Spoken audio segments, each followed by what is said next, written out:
ما عملت من خیر محضرا وما عملت من سوء۔ اس دن ہر شخص اپنے کیے ہوئے اچھے عمل کو اور اپنے کیے ہوئے برے عمل کو اپنے سامنے پالے گا۔ ہر شخص کیا کرے گا؟ اس دن ہر شخص یوم تاجر کل نفس ما عملت من خیر محضرا، اس کے سارے اچھے اعمال اس کے سامنے آ جائیں۔ کیسے آئیں گے؟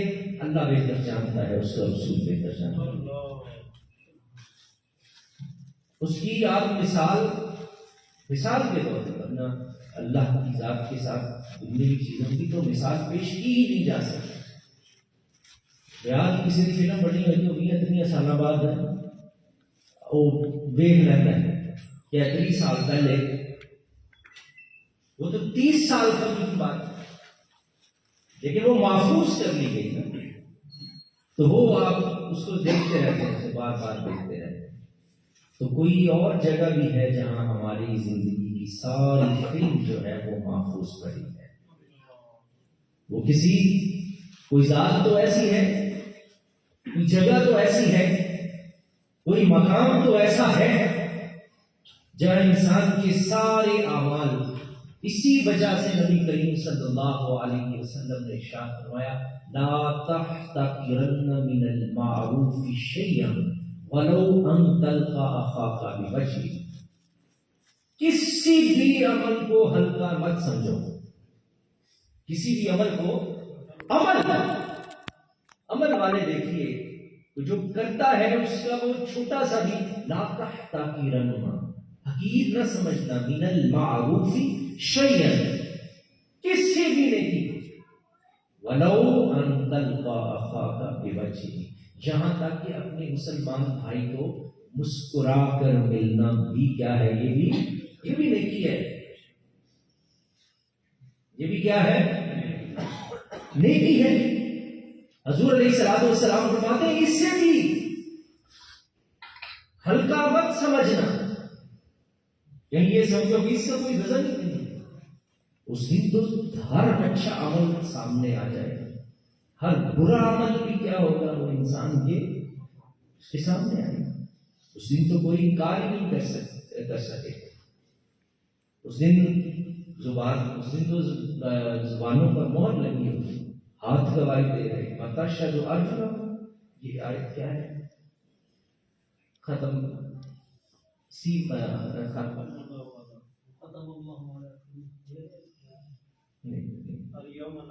اليوم نختم على افواههم وتكلمنا ايديهم، اس دن تو تمہارے منہ پہ مہر لگی ہوگی، یہ نہیں بول سکے گا۔ اس دن تو ہاتھ جواب دے رہے ہیں وَتُكَلِّمُنَا أَيْدِيهِمْ، ہم سے ہاتھ کلام کر رہے ہیں۔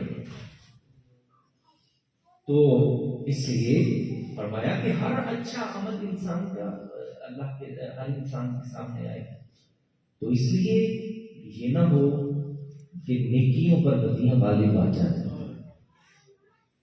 ایسا نہ ہو کہ ہماری زندگی کی فلم جب چلنا شروع ہو تو اس کی ابتدا بھی برے اعمال کے ساتھ ہو رہی ہے، انتہا بھی برے اعمال کے ساتھ ہو رہی ہے۔ کوشش کیجئے کہ جب یہ منظر آئے یوم تجد کل نفس ما عملت من خیر محضرا وما عملت من سوء، برے بھی اور اچھے اعمال جب سارے سامنے آئے تم نیکیاں غالب آ جائیں۔ اب ہماری برائیوں پر اللہ سے دعا کیجیے ہماری نیکیاں غالب آئیں ہمارے برے اعمال۔ تو یہ مالکی یوم، میں وہ آیات بینات آپ کے سامنے جو احوال قیامت ہیں جس کی آپ کے سامنے پیش کی جا رہی ہے، تاکہ آگے جا کر آپ کو قیامت کا جب ذکر آئے گا تو آپ کے سامنے بہت ساری چیزیں جو ہیں وہ آپ کی یاد تازہ ہوتی چلی جائے گی۔ اگلی آیت اللہ تعالیٰ فرماتے ہیں یوم تبیض وجوہ وتسود وجوہ، اس دن کئی چہرے سفید ہوں گے اور کئی چہرے سیاہ ہوں گے. کئی چہرے یوم تبیض وجوہ وتسود وجوہ، اس دن کچھ چہرے جو ہیں وہ سفید ہوں گے، نورانی ہوں گے.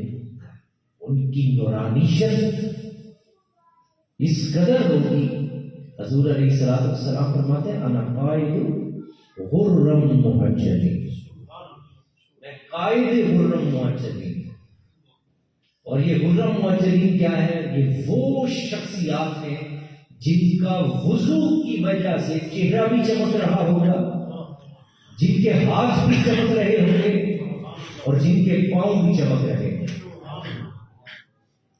تو قیامت کے دن حضور یہ ارشاد فرما کے تو وہ نبی کریم صلی اللہ علیہ وسلم ارشاد فرمایا جو شخص چاہتا ہے نا کہ اس کا یہ نور زیادہ سے زیادہ ہو، اسے ہر وقت باوضو رہنا چاہیے.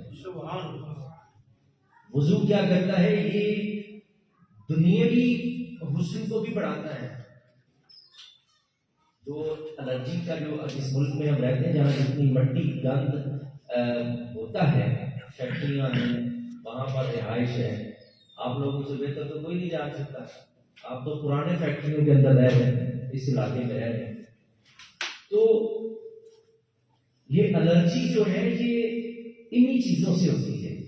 تو اگر جو شخص دن میں 5 مرتبہ وضو کرتا ہے تو آپ دیکھیے اس کے چہرے کی صفائی دوسروں سے زیادہ ہو رہی ہے. تو اس کا چہرہ جو ہے وہ اس کائنات میں بھی روشنی اللہ کریم اسے عطا کرتا ہے، کیونکہ وضو جو ہے یہ باطن کو بھی پاک کرتا ہے. نماز سے پہلے کیا وضو رکھا گیا؟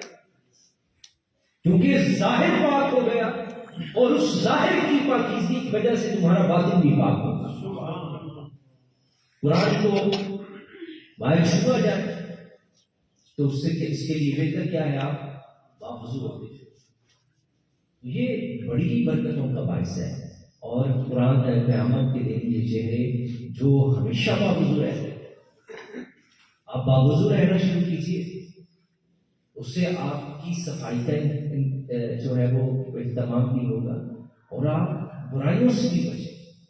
آپ کی سوچ میں فرق آئے، آپ کے دل کی پاکیزگی میں اللہ کریم اضافہ فرمائے گا. اللہ کریم آپ کو ظاہری اور باطنی طہارت عطا فرمائے گا. نبی کریم صلی اللہ علیہ وسلم کی حدیث پاک میں جو شخص وضو کر کے سوتا ہے تو اللہ کریم اس کی جو چارپائی ہے اس پہ 2 فرشتوں کو، اس شخص پر 2 فرشتوں کو مقرر کر دیتا ہے جو صبح تک اس کے لیے دعائیں مغفرت کرتے رہتے ہیں. اور آگے کیا ارشاد حضور نے فرمایا وہ شخص رات کے کسی پہر اس کی آنکھ کھل جائے اور وہ اس وقت رب سے جو مانگے میرا رب اسے عطا فرما دے. یہ کس کی فضیلت ہے؟ یہ وضو کی فضیلت. تو آپ تصور کر سکتے ہیں کہ دنیا میں اس سے زیادہ پاکیزہ مذہب کوئی ہو سکتا ہے؟ اس قدر طہارت نفاست کا مذہب کائنات میں کوئی نہیں. کسی مذہب میں جو غیر مسلم ہیں وہ تو پتہ نہیں کتنے دن نہاتے نہیں. اکثریت ان میں ایسا، وہ اگر نہائیں گے تو کریموں شریفوں سے نہا جائیں. ان کا ایک اپنا حساب کتاب ہے. تو مسلمان جو ہے وہ پاویں ہفتہ نہ آئے تو جمعہ دن پھر کی کرتا ہے اوکھا سوکھا ہو کے نہ آئی لینا. ساڈا ایک بندہ انہوں اس کہنے گرم پانی کر کے نہ نہیں کہنا لی تو پچھلے مہینے نہ دس.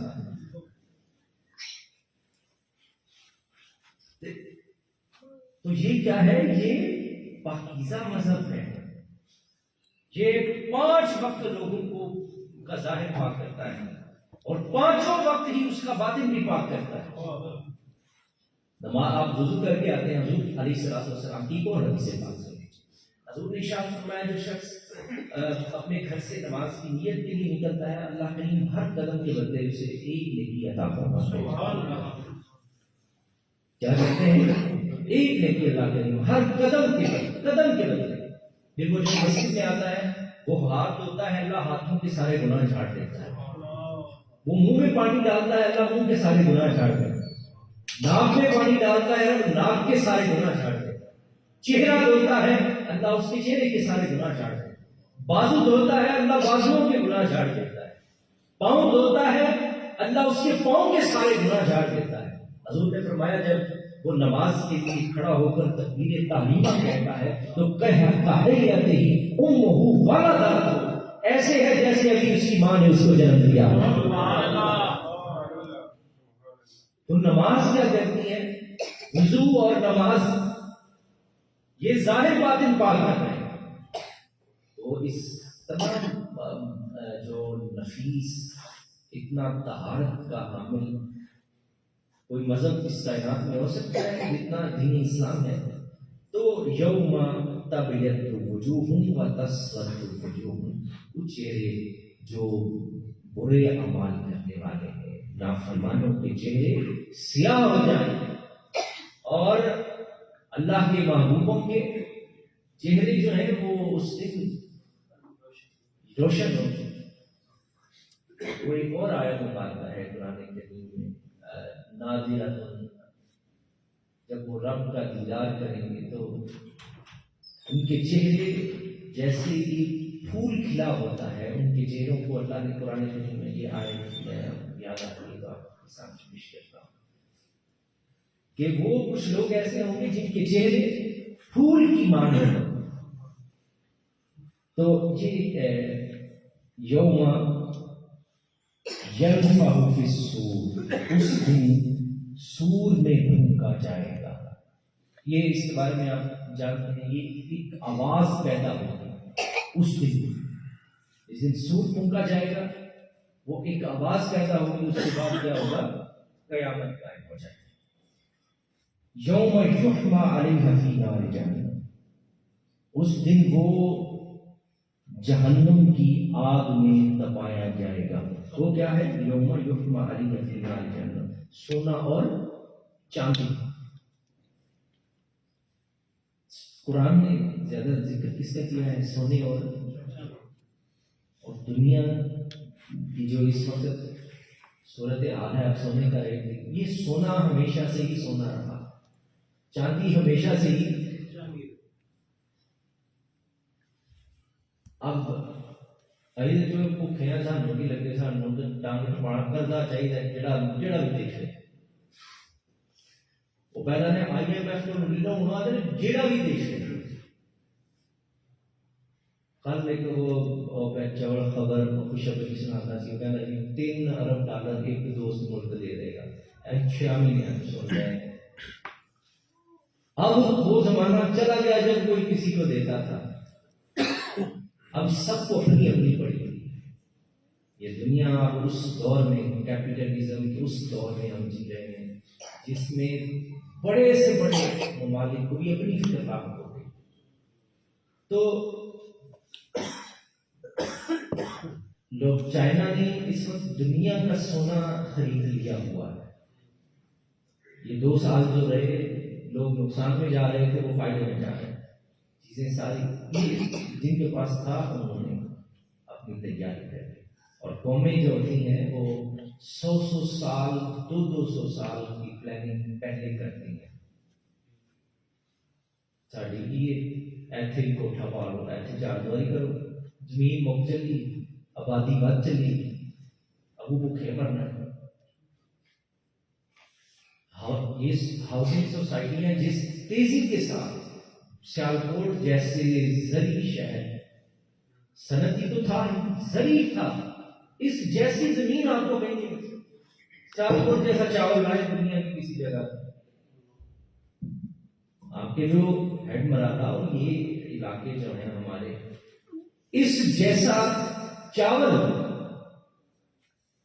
آپ کو پوری دنیا میں کسی جگہ پہ نہیں ملے.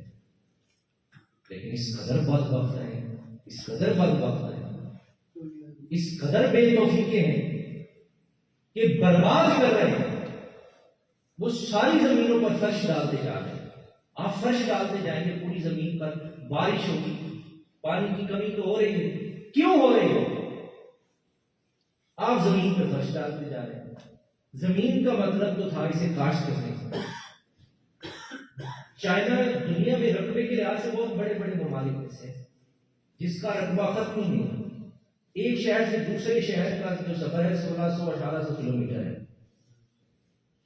ایک شہر سے دوسرے شہر جاتا ہے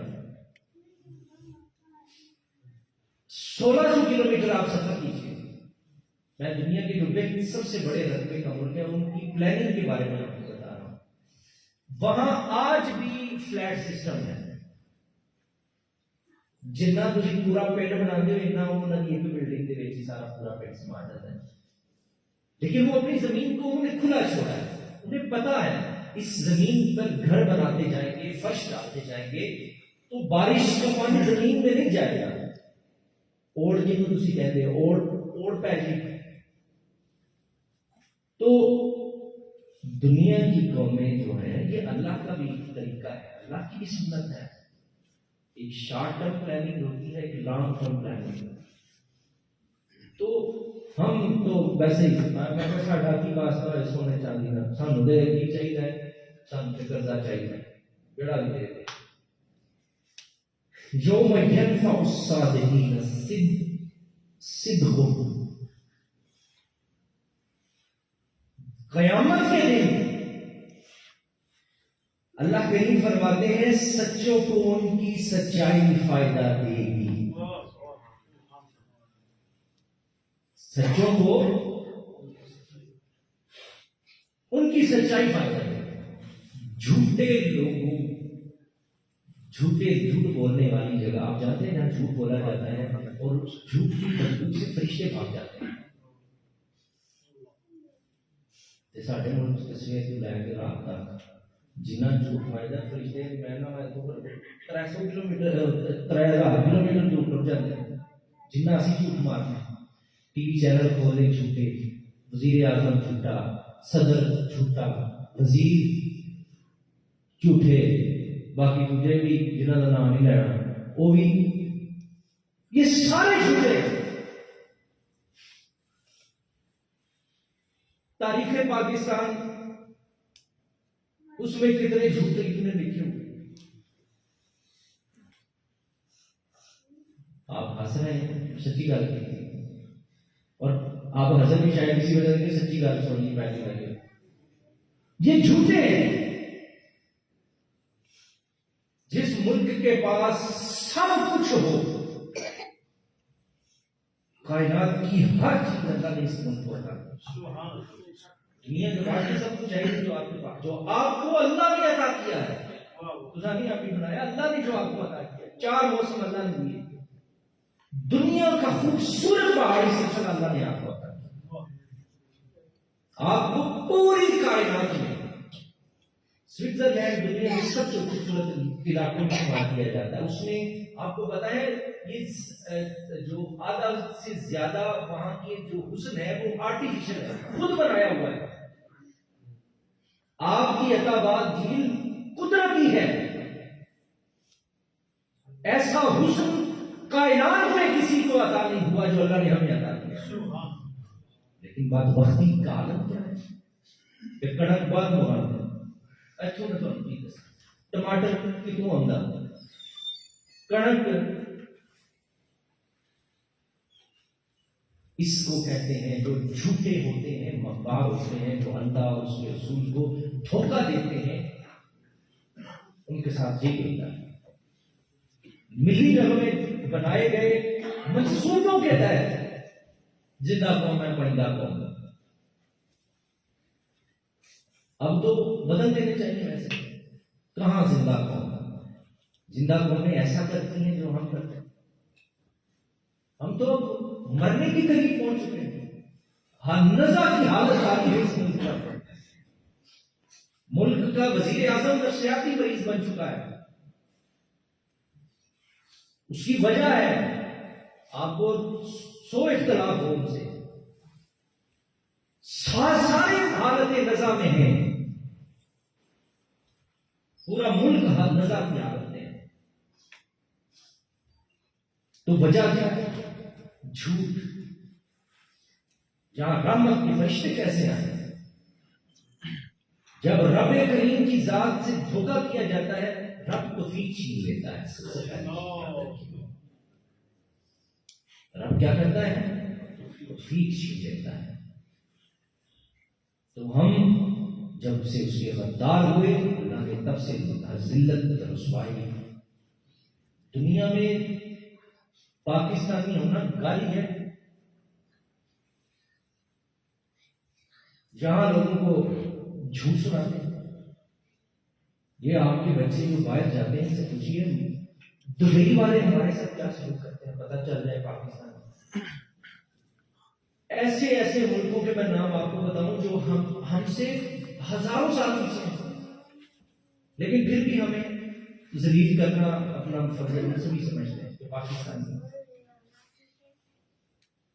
جی وجہ کیا ہے کہ دنیا کی نظروں میں بھی ہم ذلیل ہیں۔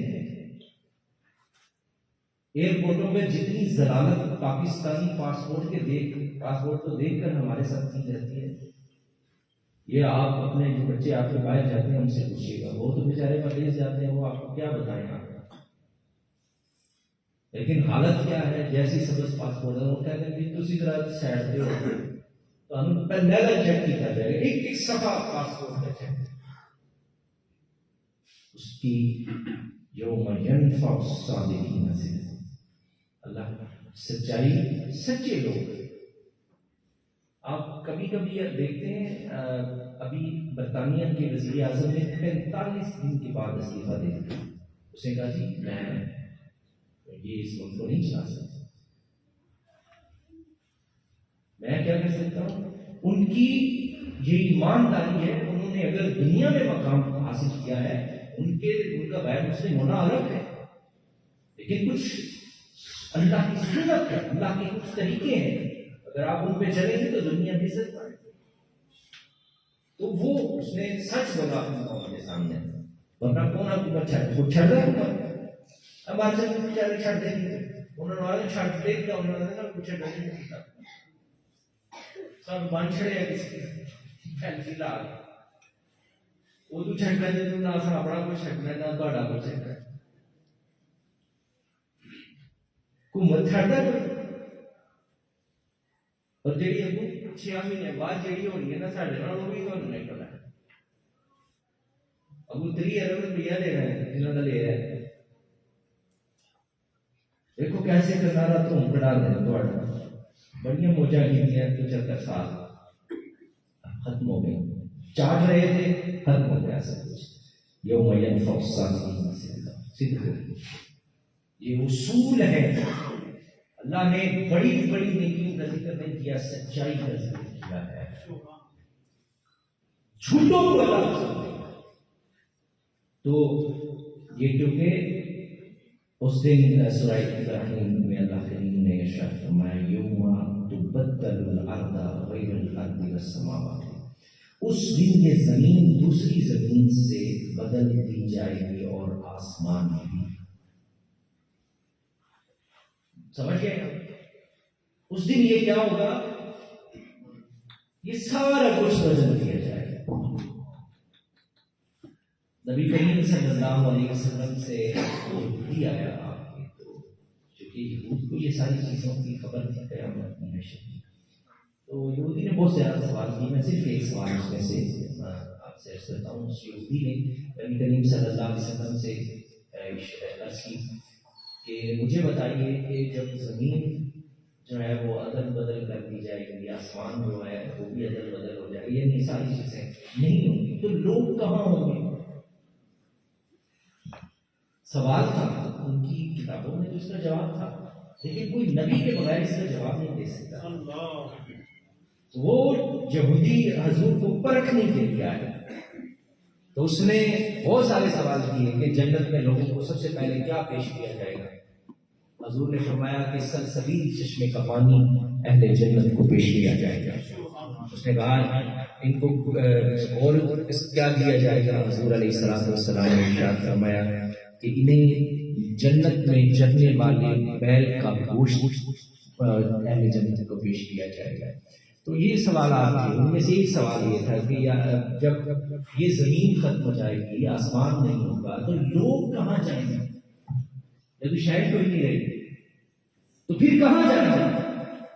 تو حضور علیہ السلام نے ارشاد فرمایا لوگ پل صراط کے پاس اندھیرے میں کھڑے ہوں گے۔ اس نے جب یہ جواب سنا تو ششدر رہ گیا، تو کہنے لگا صدق آپ کے سوالات میں ثابت کیا اب اللہ کے سچے نبی بن کر کسی کو یوم ندعو کل اناس بامامہم، اس دن تمام انسانوں کو ان کے پیشواؤں کے ساتھ بلائیں گے۔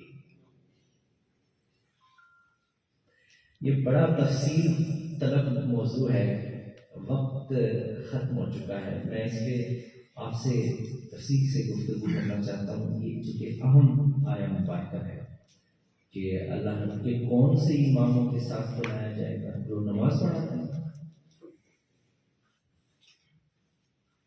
ان کے ساتھ،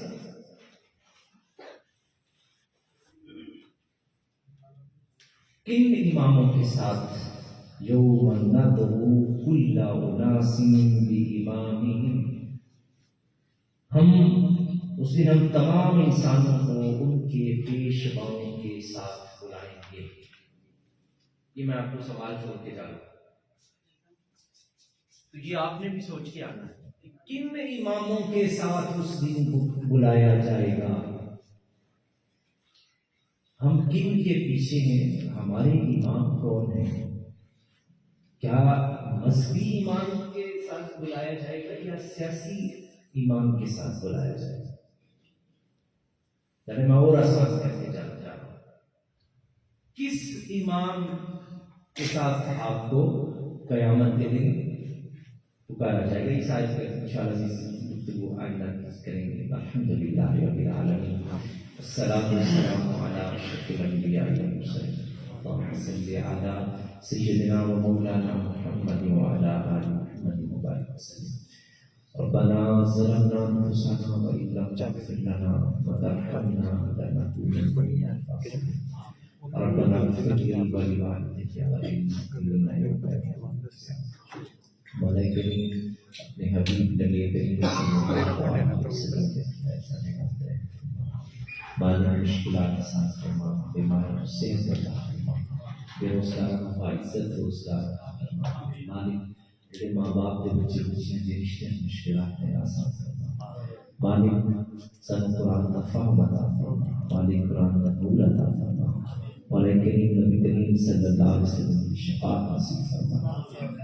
مالک جنہیں لوگ اس طرح سے قرآن میں اہتمام کرتے ہیں، مالک سب کی زندگیوں میں اپنی رحمت کرم فضل کا نظر فرما، مالک سب بیمار جان اولاد کی حفاظت فرما، مالک ملک پاکستان کی حفاظت فرما، مالک اس سے بدخواہان معاملات فرما، مالک اس سے بدخواہان کی نسل زمینہ مراد فرما، مولا کریم ملک پاکستان کی غیبی مدد فرما۔